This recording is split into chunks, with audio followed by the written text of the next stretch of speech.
Assalamualaikum warahmatullahi wabarakatuh. Kami dari Program Studi Pendidikan Tatap Muka, Fakultas Pendidikan Teknik dan Industri Universitas Pendidikan Indonesia, mata kuliah Landasan Pendidikan, dan kami akan membahas tentang bab 4 Landasan Yuridis Pendidikan. Sebelumnya perkenalkan, nama saya Widya Nurin Carafina dengan NIM 2507154. Saya Syairah Hanifah dengan NIM 2500983. Saya Regina Salsabila Putri Sandi dengan NIM 2511261. Saya Najah Soha dengan NIM 2510483. Jadi, di landasan yuridis pendidikan terdapat 5 poin penting yang bakal kita sampaikan masing-masing. Yang pertama, itu ada pengertian dan urgensi landasan yuridis pendidikan. Kedua, ada Undang-Undang 1945 Pasal 31 ayat 1 sampai dengan 5 tentang pendidikan dan kebudayaan sebagai pelopor landasan yuridis pendidikan. Ketiga, Undang-Undang Nomor 20 Tahun 2003 tentang Sistem Pendidikan Nasional sebagai pilar landasan yuridis pendidikan. Keempat, Peraturan Pemerintah tentang Standar Nasional Pendidikan sebagai proses landasan yuridis pendidikan. Dan yang terakhir ada Kebijakan Kemendikbud Ristek tentang program Merdeka Belajar. Disimak baik-baik ya.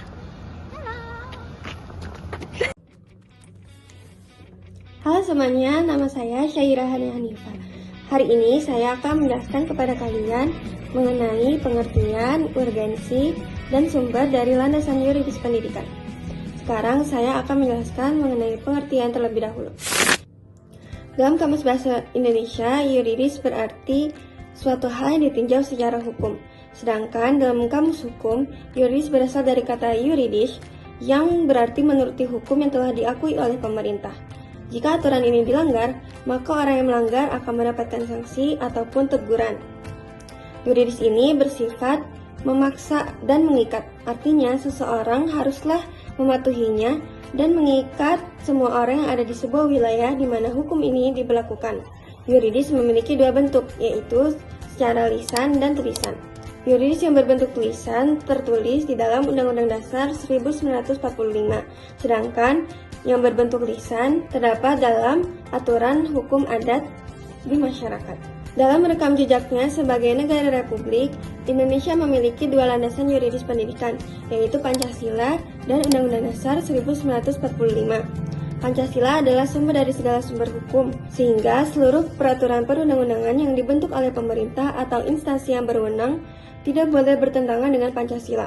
Sedangkan UUD 1945 adalah Hukum Dasar Tertulis atau Basic Law, konstitusi pemerintah negara Republik Indonesia saat ini yang mencakup hukum dalam berbagai dimensi kehidupan berbangsa dan bernegara.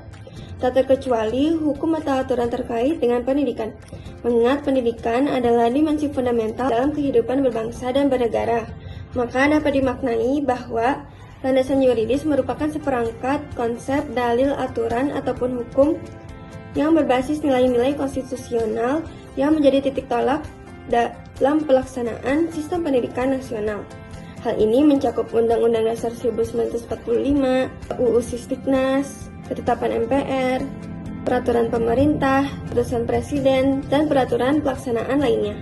Nah, seperti yang sudah saya paparkan tadi, kita dapat mengetahui bahwa urgensi landasan yuridis pendidikan adalah memberikan kepastian hukum, arah, dan tujuan yang jelas bagi dunia pendidikan. Selain itu, menjadi pegangan bagi guru, tenaga pendidik, dan masyarakat dalam melaksanakan pendidikan. Dengan adanya landasan hukum, kualitas sumber daya manusia bisa meningkat, daya saing bangsa bertambah, serta partisipasi masyarakat dalam pendidikan semakin luas. Kemudian sekarang kita masuk mengenai sumber dari landasan yuridis pendidikan menurut Undang-Undang Dasar Pasal 31 dan 32. Pada intinya, Pasal 31 Undang-Undang Dasar 1945 menjelaskan tentang hak dan kewajiban warga negara untuk memperoleh pendidikan yang layak dan berkualitas tinggi. Kemudian, kewajiban dan prioritas pemerintah untuk menyelenggarakan pendidikan nasional yang mampu membentuk masyarakat yang cerdas, beradab, berbudaya, dan berakhlak mulia. Mengacu pada pasal 31 ayat 1 dan 2, setiap warga negara memiliki hak untuk memperoleh pendidikan yang layak dan berkualitas serta mendapatkan pembiayaan dari pemerintah setidaknya sampai pendidikan dasar. Pemerintah wajib mengusahakan dan menyelenggarakan sistem pendidikan dengan tujuan mencerdaskan kehidupan bangsa. Sedangkan pada pasal 32 Undang-Undang Dasar 1945 berisi tentang kebudayaan. Pasal ini menjadi landasan yuridis sistem pendidikan karena kebudayaan dan pendidikan memiliki keterikatan kuat. Kebudayaan adalah hasil dari budaya manusia berupa filosofi hidup, sistem sosial, nilai-nilai, artefak, ataupun seni. Sedangkan pendidikan sendiri dapat diartikan sebagai serangkaian proses untuk menghasilkan manusia yang beradab dan berbudaya. Pasal 32 memberikan mandat pada pemerintah dan seluruh pemangku kebijakan pendidikan agar bersinergi memajukan keberagaman budaya Indonesia dari Sabang sampai Merauke dengan melestarikan nilai-nilai luhur, budaya bangsa dan nilai kearifan lokal yang menjadi warisan kebudayaan Indonesia yang kaya akan keberagamannya. Sekian penjelasan dari saya yang akan dilanjutkan oleh rekan saya. Halo semuanya, aku Rere. Jadi di sini aku bakal ngejelasin tentang materi landasan yuridis pendidikan bagian Undang-Undang Nomor 20 Tahun 2003 tentang Sistem Pendidikan Nasional sebagai pilar landasan pendidikan. Nah, menurut Undang-Undang Nomor 20 Tahun 2003, definisi dari pendidikan itu adalah usaha sadar dan terencana untuk mewujudkan suasana belajar dan proses pembelajaran agar peserta didik aktif mengembangkan potensi dirinya untuk memiliki kekuatan spiritual keagamaan, pengendalian diri, kepribadian, kecerdasan, akhlak mulia, serta keterampilan yang diperlukan dirinya, masyarakat, bangsa, dan negara. Jadi, untuk definisi pendidikan, kurang lebih seperti itu ya teman-teman. Undang-undang ini juga menjelaskan bahwa yang menjadi dasar pendidikan nasional Indonesia itu Pancasila dan Undang-Undang Dasar Negara Republik Indonesia 1945. Nah, pendidikan nasional juga punya fungsi dan tujuan. Kalau fungsinya itu untuk mengembangkan kemampuan dan membentuk watak serta peradaban bangsa yang bermartabat dalam rangka mencerdaskan kehidupan bangsa. Terus kalau tujuannya itu adalah untuk mengembangkan potensi peserta didik agar menjadi manusia yang beriman dan bertakwa kepada Tuhan Yang Maha Esa, berakhlak mulia, sehat berilmu, kreatif, mandiri, dan menjadi warga negara yang demokratis serta bertanggung jawab. Jalur pendidikan itu ada 3 teman-teman, ada formal, non-formal, dan informal. Mereka itu saling melengkapi dan memperkaya, serta diselenggarakan dengan sistem terbuka melalui tatap muka atau melalui jarak jauh. Jenjang pendidikan dimulai dari pendidikan dasar, menengah, dan pendidikan tinggi. Jenis pendidikan mencakup pendidikan umum, kejuruan, akademik, profesi, vokasi, keagamaan, dan khusus. Nah, dari 3 itu aku bakal ngejelasin apa nih perbedaannya. Yang pertama itu pendidikan formal. Pendidikan formal itu pendidikan di sekolah yang diperoleh secara teratur, sistematis, bertingkat atau berjenjang, dan dengan mengikuti syarat-syarat yang jelas. Sebagai lembaga pendidikan formal, sekolah yang lahir dan berkembang secara efektif dan efisien dari dan oleh serta untuk masyarakat, merupakan perangkat yang berkewajiban memberikan pelayanan pada generasi muda dalam mendidik warga sekolah. Jadi, bisa dibilang kalau pendidikan formal ini seperti kita-kita ini guys, dari mulai SD, SMP, SMA, dan kuliah, itu termasuknya pendidikan formal. Yang kedua, ada pendidikan non-formal. Pendidikan non-formal ini adalah jalur pendidikan yang diselenggarakan bagi warga masyarakat yang memerlukan layanan pendidikan, yang berfungsi sebagai pengganti, penambah, atau pelengkap dari pendidikan formal. Pendidikan non-formal juga berfungsi untuk mengembangkan potensi peserta didik dengan penekanan pada penguasaan pengetahuan dan keterampilan fungsional serta pengembangan sikap dan kepribadian profesional. Pendidikan non-formal tidak mengikuti kurikulum yang ketat dan lebih berfokus pada pengembangan keterampilan praktis dan kehidupan. Nah, contoh pendidikan non-formal itu kayak pesantren, seminar, workshop, pelatihan keterampilan dan pelatihan kerja, dan lain-lain. Nah, yang terakhir ada pendidikan informal. Kalau pendidikan informal ini berbentuk kegiatan belajar secara mandiri yang berasal dari keluarga atau lingkungan. Contohnya itu kayak baca buku, menonton video tutorial, berpartisipasi dalam workshop, komunitas, berdiskusi dengan sesama, dan memecahkan kehidupan sehari-hari. Nah, Undang-Undang Nomor 20 Tahun 2003 ini juga menjelaskan tentang hak dan kewajiban dari pendidik dan tenaga kependidikan. Sebelumnya, pendidikan itu merupakan tenaga profesional yang bertugas merencanakan dan melaksanakan proses pembelajaran, menilai hasil pembelajaran, melakukan pembimbingan dan pelatihan, serta melakukan penelitian dan pengabdian kepada masyarakat, terutama bagi pendidik pada perguruan tinggi. Nah, yang dimaksud pendidik di sini itu kayak dosen, guru, dan pengajar lainnya. Sedangkan tenaga kependidikan itu bertugas melaksanakan administrasi, pengelolaan, pengembangan, pengawasan, dan pelayanan teknis untuk menunjang proses pendidikan pada satuan pendidikan. Balik lagi ke sebelumnya tentang hak dan kewajiban pendidik dan tenaga kependidikan. Kalau hak itu pendidik dan kependidikan ada 5. Yang pertama, penghasilan dan jaminan kesejahteraan sosial yang pantas dan memadai. Yang kedua, penghargaan sesuai dengan tugas dan prestasi kerja. Yang ketiga, pembinaan karir sesuai dengan tuntutan pengembangan kualitas. Yang keempat, perlindungan hukum dalam melaksanakan tugas dan hak atas hasil kekayaan intelektual. Dan yang terakhir, kesempatan untuk menggunakan sarana, prasarana, dan fasilitas pendidikan untuk menunjang kelancaran pelaksanaan tugas. Kalau kewajibannya itu ada 3. Yang pertama, menciptakan suasana pendidikan yang bermakna, menyenangkan, kreatif, dinamis, dan dialogis. Yang kedua, mempunyai komitmen secara profesional untuk meningkatkan mutu pendidikan. Dan yang terakhir, memberikan keteladanan dan menjaga nama baik lembaga, profesi, dan kedudukan sesuai dengan kepercayaan yang diberikan kepadanya. Jadi dari pembahasan tadi bisa disimpulin kalau pendidikan di Indonesia sebagaimana yang diatur dalam Undang-Undang Nomor 20 Tahun 2003 adalah usaha sadar yang bertujuan mulia. Dasar dari segalanya adalah Pancasila dan Undang-Undang 1945 dengan tujuan utama melahirkan manusia yang beriman, berakhlak mulia, cerdas, kreatif, dan bertanggung jawab. Seperti yang udah kita tahu, sistem pendidikan itu terbagi menjadi 3 yang saling melengkapi. Yang pertama itu formal, itu sekolah atau kampus. Yang kedua non formal, itu kursus atau pelatihan. Dan yang ketiga informal, itu berasal dari keluarga atau lingkungan. Terakhir, penting untuk kita ingat bahwa pendidikan adalah tanggung jawab bersama.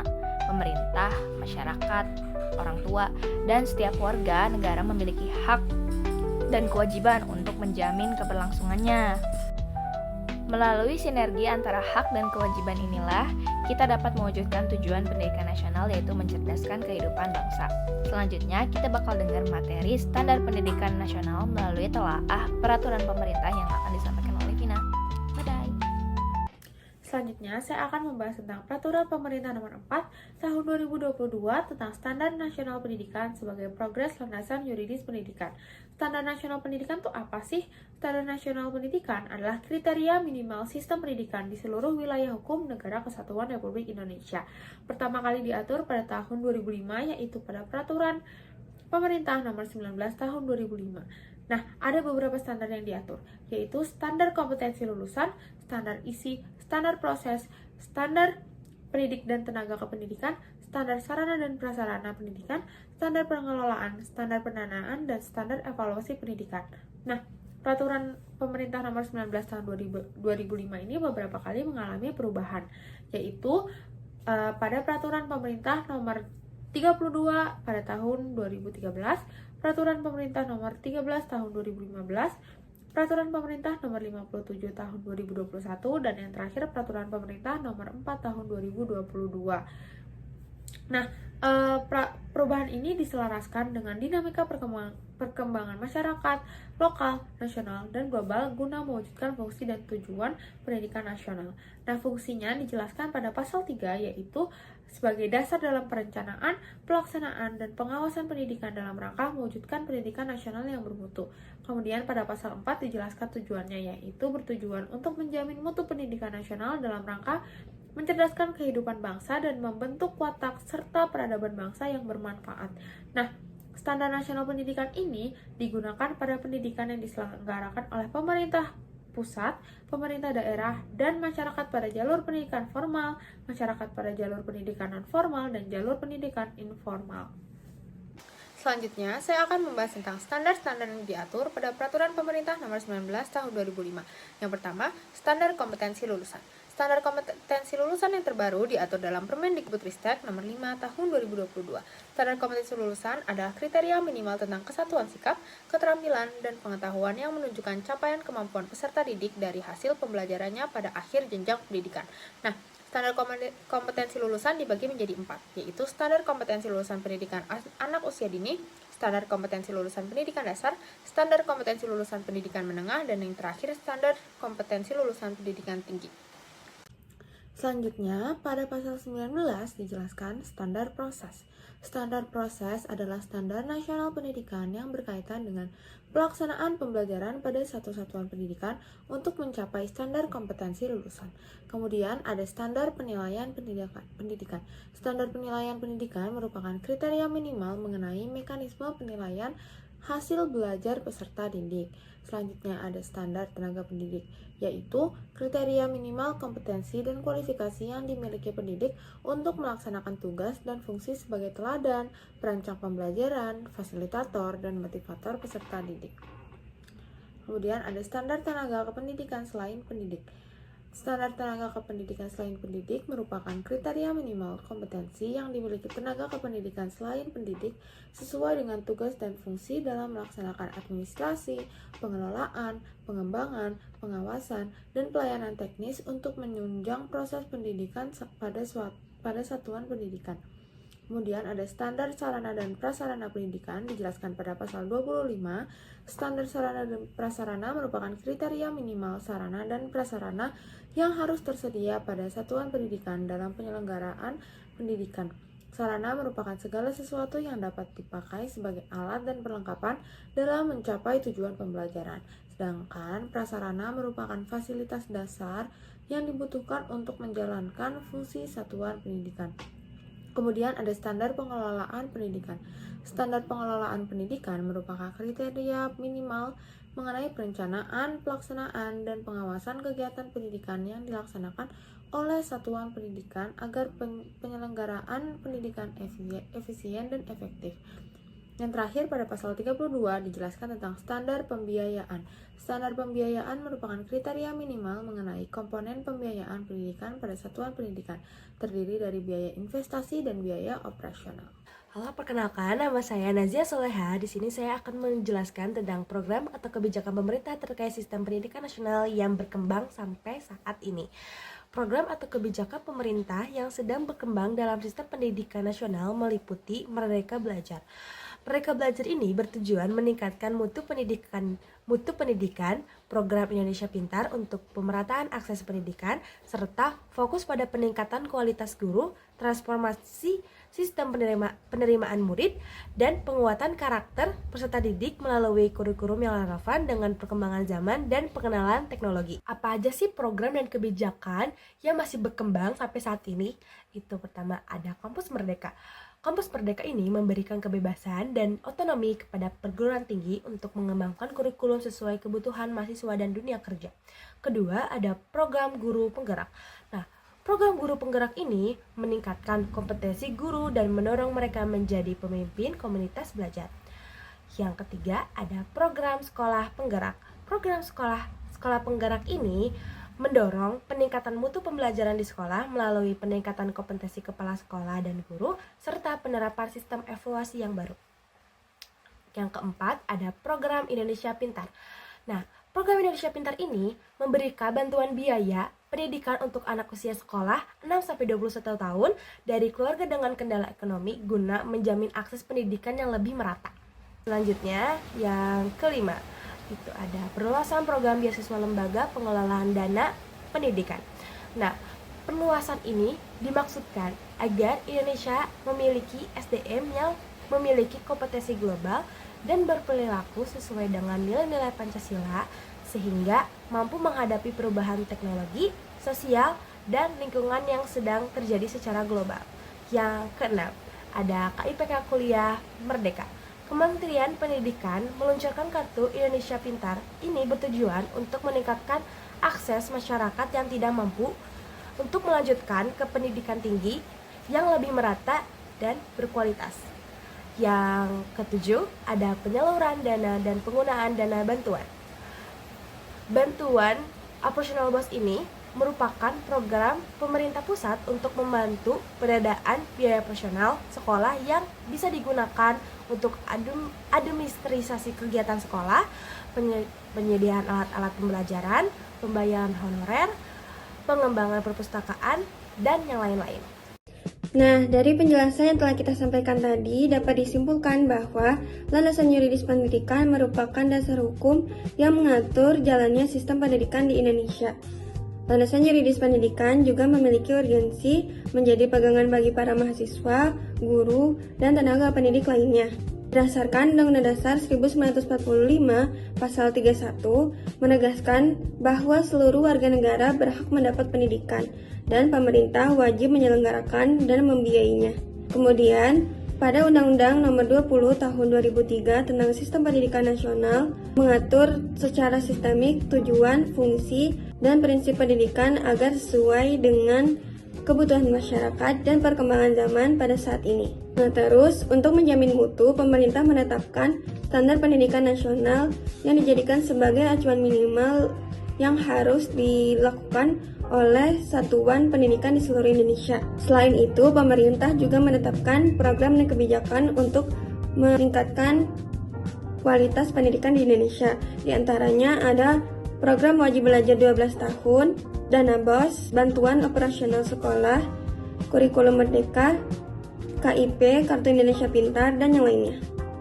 Nah, itu dia penjelasan dari kita mengenai landasan yuridis pendidikan. Nah, itu dia pembahasan dari kita. Semoga ilmu kita dan pembahasan kita bisa bermanfaat untuk kalian dan kalian bisa mengerti apa yang kita bahas. Mohon maaf jika tutur kata kita yang salah atau pembahasan kita yang kurang. Kami dari kelompok 4 pamit undur diri. Wassalamualaikum warahmatullahi wabarakatuh.